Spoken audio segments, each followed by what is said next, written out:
Bonjour à tous, fans de football et fans de la Juve. On se retrouve du coup comme prévu pour le débrief du match d'hier entre Udinese et la Juventus. On attendait ce match avec impatience, la reprise enfin de la Serie A pour nous, supporters de la Juve et supporters du football italien. La composition du coup de la Juve pour ce premier match, on retrouvait Szczęsny dans les buts, Danilo à droite et la paire Bonucci Delirte dans l'axe avec Alexandro du coup sur la gauche. Au milieu de terrain, Ramsey, Bentancourt et Bernardeschi du coup en troisième milieu de terrain avec un trio d'attaque Dybala, Morata et Quadrado, hein, du coup, sur la droite, qui allait se transformer en 4-4-2 durant le match, c'est-à-dire avec Bernardeschi sur le côté gauche, Quadrado à droite, avec Ramsey Bentancourt dans l'axe du jeu et Dybala Morata, tous les deux, du coup, en attaque. Donc du coup un schéma de jeu qui allait bien sûr évoluer pendant tout le long de la partie. Ça commence très très fort pour la Juventus, deuxième minute de jeu, une action menée par Juan Cuadrado sur son côté droit, il retrouve son côté, il retrouve son poste on va dire lors de ce premier match qui sert Bentancourt, qui dédouble du coup sur le côté droit pour un centre en retrait et Dybala d'une touche de balle du pied gauche qui vient ouvrir le score dès la deuxième minute. On se dit que la Juve commence sous les chapeaux de roue et ça promet une très très belle première mi-temps, ce qui sera plutôt le cas au niveau du jeu. Une première mi-temps très très bien maîtrisée de la part de la Juventus, du jeu en première intention, des passes très rapides vers l'avant. On voit tout de suite l'empreinte d'Allegri, une autre envie par rapport au niveau de jeu que la Juve proposait l'année dernière sous la houlette d'Andrea Pirlo. On sent qu'en première mi-temps, la Juve propose déjà quelque chose de mieux. Et du coup, ça se traduit par ce deuxième but. Une merveille de passe de Dybala, vraiment une masterclass dans cette première mi-temps qui va lancer Quadrado à nouveau très très remuant sur son côté droit, qui va venir fixer le défenseur. Crochet, crochet extérieur de Quadrado, frappe croisée, ça fait 2-0, c'est imparable. La Juventus domine son sujet dans la première mi-temps. 2-0, on se dit que du coup, la deuxième mi-temps ne devrait être qu'une formalité au vu de la prestation de la Juve et de la maîtrise qu'elle montre aujourd'hui, du coup. La Juve va retomber un petit peu dans ses travers, c'est-à-dire qu'elle va avoir du mal à rentrer dans cette deuxième mi-temps. Et un autre acteur, du coup, on a eu Dybala, Quadrado très remuant en première mi-temps, très décisif. Un autre acteur va venir s'illustrer, pas de la meilleure des façons, du coup. Il s'agit de, du coup, Szczęsny, le gardien de la Juventus, sur une frappe anodine de Deulofeu, il me semble,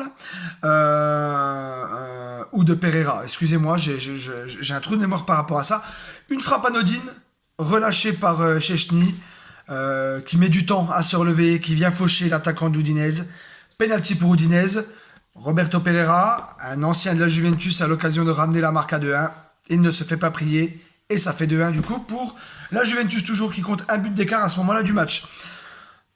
Pas de quoi s'inquiéter, pas de quoi s'alarmer. La Juve domine encore son sujet malgré la réduction du score de l'Udinese.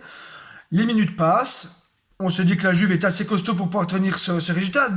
D'autant plus que il y a deux actions, deux poteaux. Dans un premier temps, Alvaro Morata, suite au penalty, sur un centre d'Alexandro qui voit sa tête repoussée par le poteau. Et par la suite, une très bonne combinaison entre Ronaldo et Bentancourt. Bentancourt, l'Uruguayen, qui voit sa frappe échouer sur le poteau. On se dit que la Juve va maîtriser son résultat et on va repartir avec les trois premiers points de la saison. Eh bien non, du coup, Szczęsny en a décidé autrement, car du coup, sur un ballon anodin en retrait, Deulofeu et Okaka viennent le presser.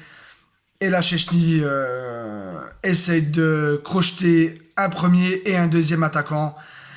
Et le geste n'est pas du tout maîtrisé. Okaka récupère le ballon, passe en retrait pour Deulofeu, qui égalise à 2-2. Vraiment, vraiment dommage. Vraiment dommage. Et j'étais vraiment furieux sur le moment. Car même si la réduction du score a permis à l'Udinese de revenir un peu dans ce match, Il n'y avait pas de quoi s'inquiéter pour moi, par rapport à la fin de cette partie. Je pensais que la Juve allait ramener les 3 points, elle allait maîtriser son match jusqu'au bout. Et c'est vraiment dommage. Voilà, c'est 2 points de perdus.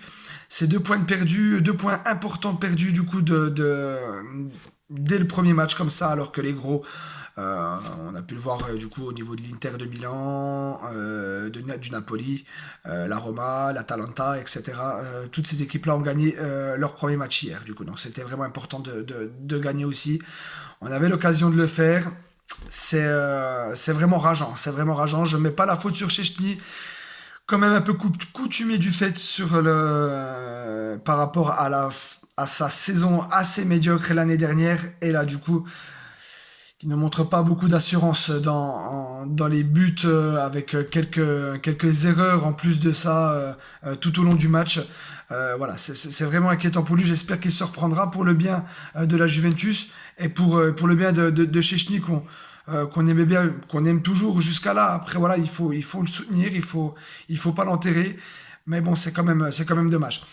Et il y a cette action, du coup, à la 94e minute, Ronaldo, qui a la possibilité, sur un centre de Chiesa, qui va mettre une tête croisée comme il a le secret. Ça fait 3-2 pour la Juventus. Alors on se dit qu'on a échappé au pire, qu'on arrive à s'en sortir du piège Frioul, en mettant le 3-2. Tout le monde exulte, moi le premier, je fais des tours dans mon salon, je me dis qu'on a échappé au pire.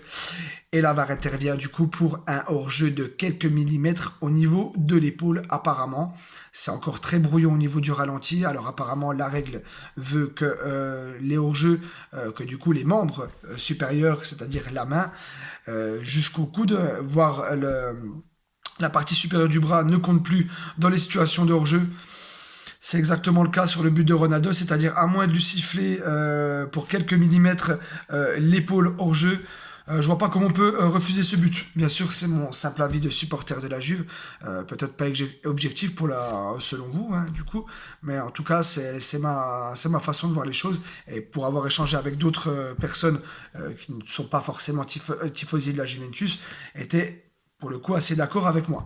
Donc c'est dommage. Il va falloir rebondir dès le week-end prochain, samedi, 20h45, Juve-Empoli, où là il faudra obligatoirement gagner pour ce deuxième match. Il faudra obligatoirement prendre les 3 premiers points de la Juventus afin de lancer la saison. Car au niveau du match, il y a eu des bonnes choses, il y a eu vraiment du mieux par rapport à la saison dernière au niveau de l'engagement, au niveau du jeu.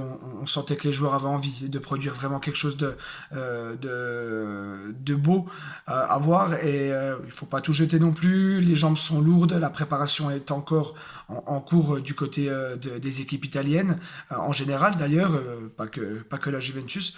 Donc du coup, on va pas tirer la sonnette d'alarme tout de suite. Voilà, on va suivre les prochaines échéances et on fera le bilan en temps voulu. Voilà. En tout cas, j'ai vraiment hâte de débriefer à nouveau le match d'Empoli avec vous.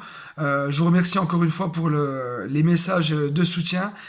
N'hésitez pas à vous abonner pour la plupart, pour ceux qui ne l'ont pas encore fait, et de mettre un petit pouce bleu du coup sur cette vidéo. Je vous dis à très bientôt pour du coup les prochaines infos mercato, pourquoi pas, et le prochain débrief du coup de Juve Empoli. Voilà. Merci à vous et fino alla fine, forza Juve. Ciao les gars.